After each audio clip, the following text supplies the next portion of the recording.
The following is RealAgriculture.com's coverage of the Advancing Women Conference.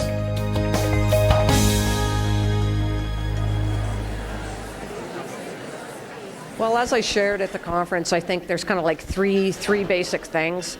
Is number one, you have to know what you want to say, and you have to know your audience, right? And really, to me, the media is a conduit through which you deliver your message, right? So the first thing is know what you want to say, and then prepare so that you can communicate that. The second thing is practice for an interview, right? I mean, you can't just walk into an interview without any preparation or any practice.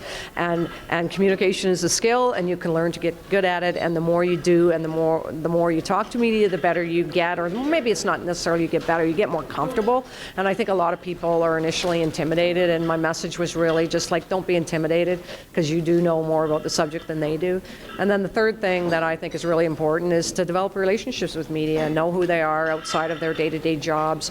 Talk to them when you don't need something. Get engaged in some of these farm media associations and really find a way to help people like you, Deborah, do your job, but also, you're meeting your own goals at the same time.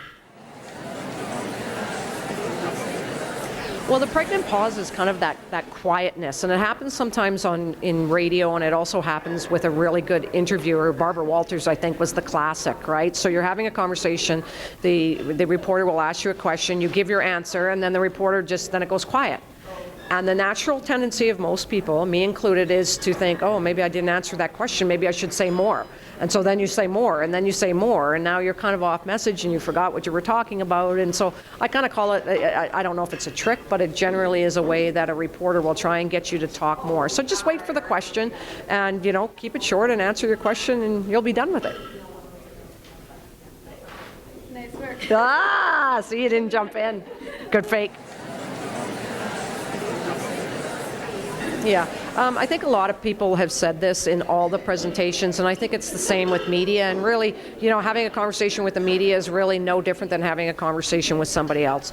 Be yourself. Stay relaxed, be confident on what you're sharing. And I think a lot of people, once that you can be confident, you have something useful to say, show your passion, show them who you are. And I think that really comes through in an interview.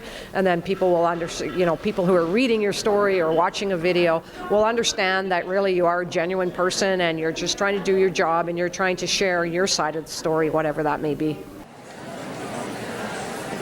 Oh, wow, that's a good one. I think probably one of the most memorable things for me was being at the Supreme Court of Canada when we were there in the Monsanto versus Percy Schmeiser verdict. And the only reason is that I came out and there was just a throng of media there. And so, being in those scrums and answering questions and having microphones shoved in your face, that was really where you had to apply some of these tools and techniques. And I never would have thought that, this story would have attracted so much attention. So that's a memorable one for sure.